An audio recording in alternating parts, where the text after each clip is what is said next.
Well, I showed up, didn't I? Welcome along to This Much Is True, the second episode of a 3-month commitment. I'm going to see how this goes.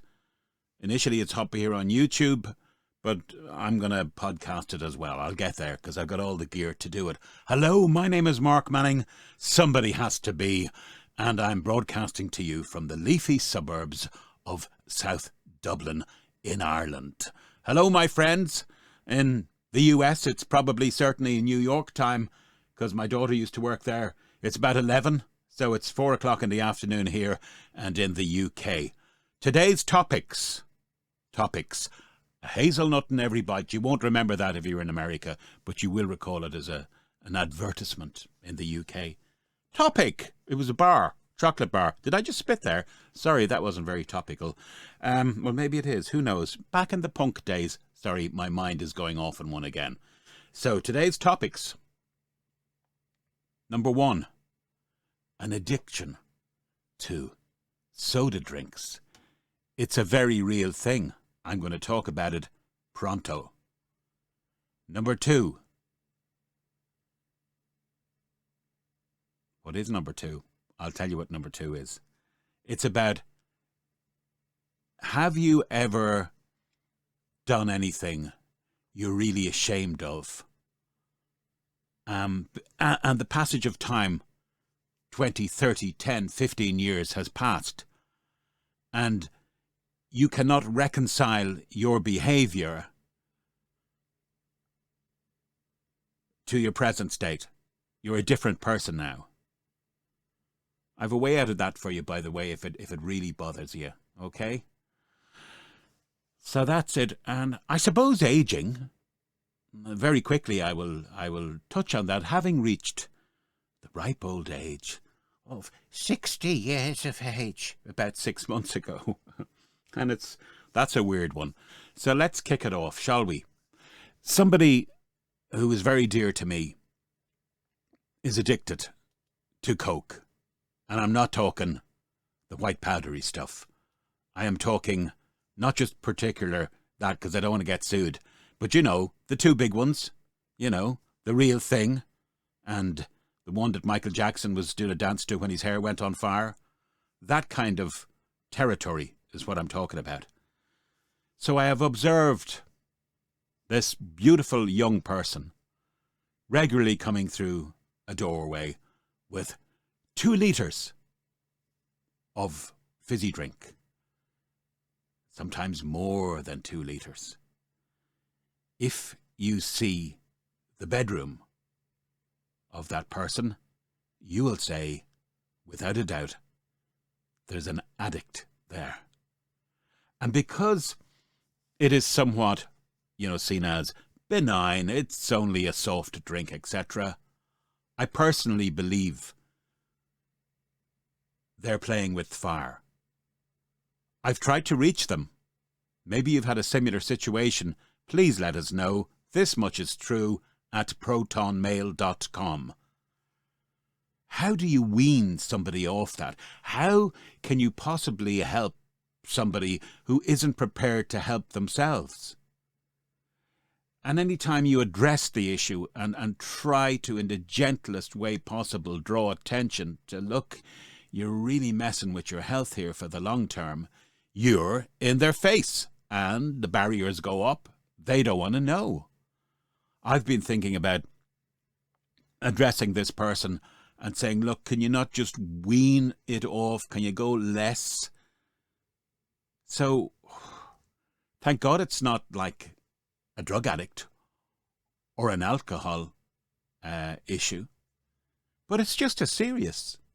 Because it's a slow time bomb ticking away.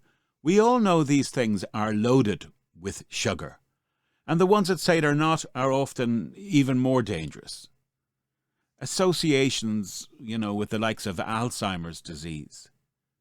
And I would imagine, I'm not going to go there, but I had a cardiac issue.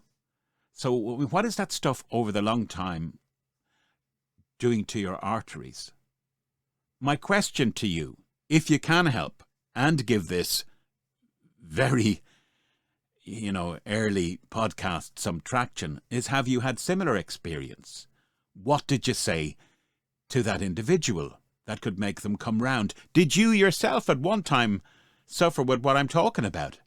You couldn't go a day without a fizzy drink. I knew a guy, and oh boy, this is a side story, one of Mark Manning's specials, but he was like a boyhood friend of mine, and he wanted for nothing except, I think, presence in his life of parental love. I want to say that. So he was a little rich boy, and he lived on a diet, when I knew him, of the real thing and Mars bars. And whenever I saw him, that's what he was at. His teeth started to rot. My dentist recently told me, the enamel of your teeth is totally at risk from these drinks. Anyway, this guy, later on in life, at the age of 26, he graduated to the other kind of stuff that I was talking about earlier, the white powdery stuff, I think, and he was in London, and he thought he could fly out the window. Not a good idea. 4 or 5 floors up. And that was the end of him, and he was a dear boyhood friend. But that addictive trend had been set. You could see the pattern of it early on, this kind of manicness. He would jump out and give kung fu kicks out of nowhere. As a matter of fact, the last time I really saw him, we'd both graduated from high school, as it is in the States, or secondary school. He was in a different place than me. But one day, at the age of 18 or so, I'd met him. I hadn't seen him in a few years, and we were walking down the street, and he gave this kung fu kick out of nowhere. It hurt, but I just shoved him, and he went over one of these little low walls. I didn't mean it, and he hit the grass. But in that moment, it was the recognition, we're not the same kind of guys anymore. I don't know where your life has taken you, but it ain't in the same direction as mine. And I do regret that. So topic number 1 anyway, have you come across what I'm talking about? If so, please share and help someone. Maybe someone's looking at this and they know exactly what I'm talking about. Oodles and oodles of plastic bottles piled up. And a lot of times as well, the glass is half full or half empty, depending on your point of view, but the drink never actually gets finished. And you get bottles, sometimes, an eighth or a third full, knocking around the place. And then you get the totally empty bottles as well.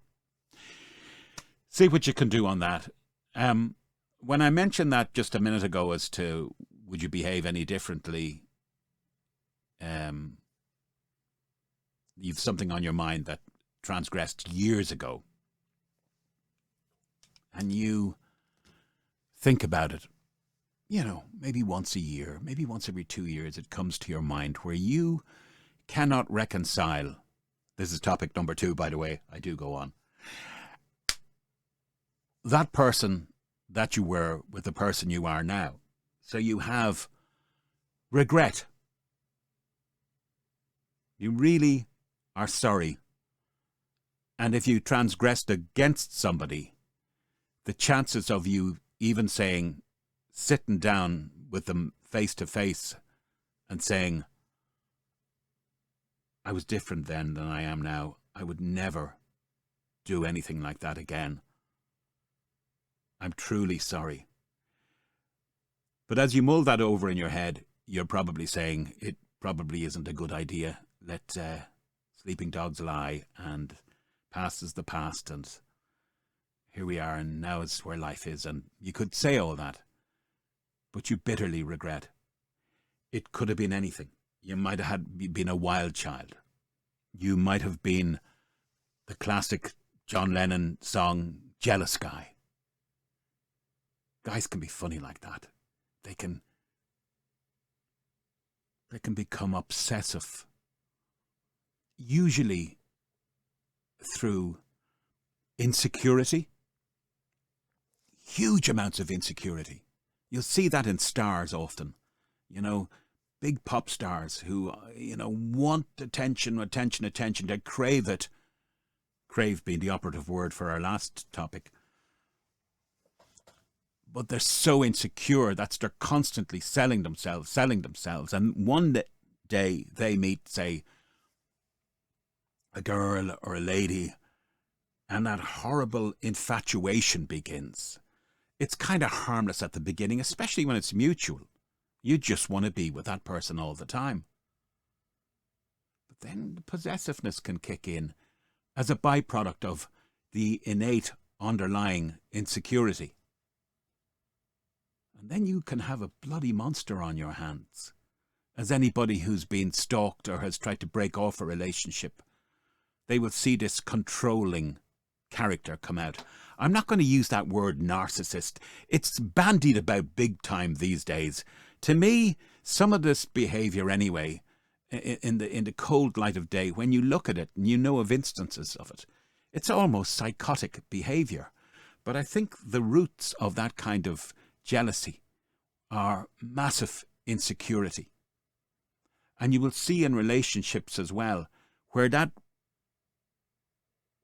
manifests itself very early on, when the person, perhaps the protagonist, the person who's obsessed or has this jealousy, are so insecure that they will push away a good relationship.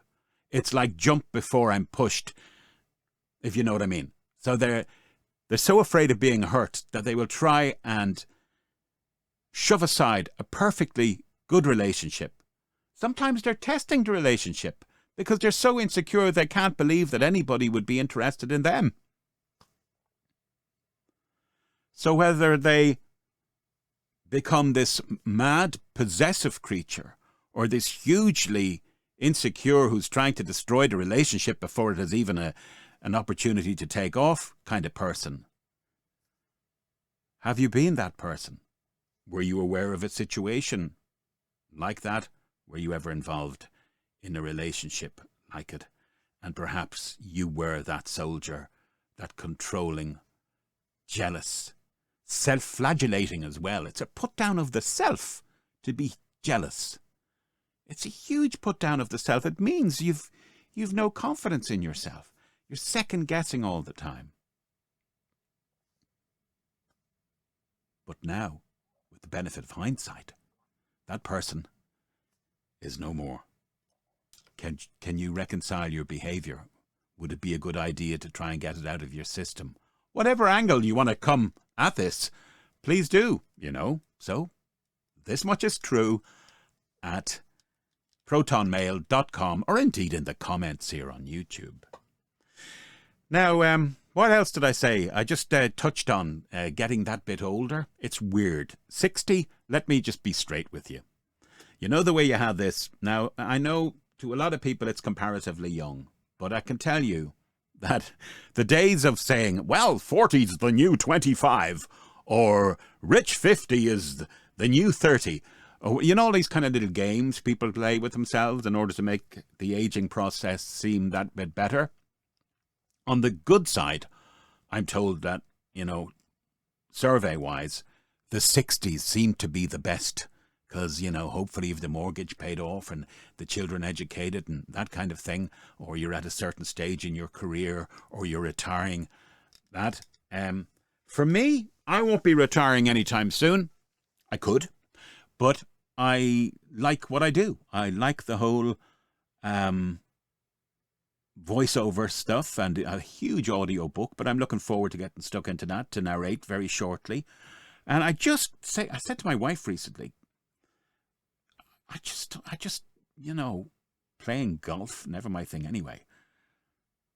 It's not me. I feel, and a lot of people will tell you, they feel it's mad because the facade starts to crumble.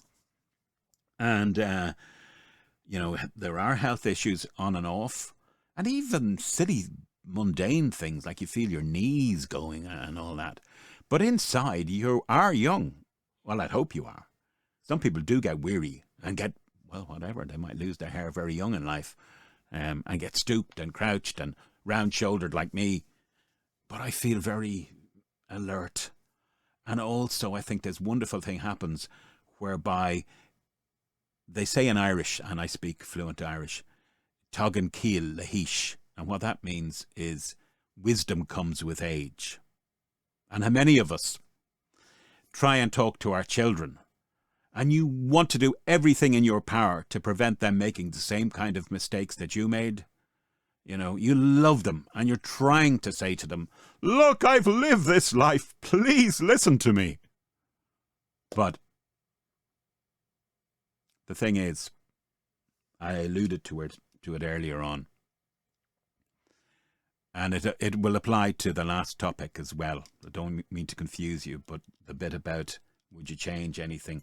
The fact of the matter is, if you could get some wonderful kind of Star Trek, beam me up, Scotty, or beam me back 30 years ago, the fact is, you wouldn't even be the same person. Your cells, every cell in your body changes, we're told, every 7 years or so. You know, your different brains don't fully develop until maybe 25 or so. You would be a different person. So, the other thing about getting old is, when you put your trousers on in the morning, you end up going like a little pogo stick around the place because your balance starts to go. Now your attention is probably starting to go. So it's been day 2 of This Much Is True. You know where to get us. Please join in. I want some interaction here that I can read back. Do so anonymously. You know, can you relate to any of the things I just talked about? I'm going to be back, please, the good Lord, tomorrow to lay some of this stuff on you. And meanwhile, the comment section here on YouTube, or This Much Is True at protonmail.com. Y'all look after yourself now, you hear? Take good care, because good people are scarce. Take care, because I care. Bye.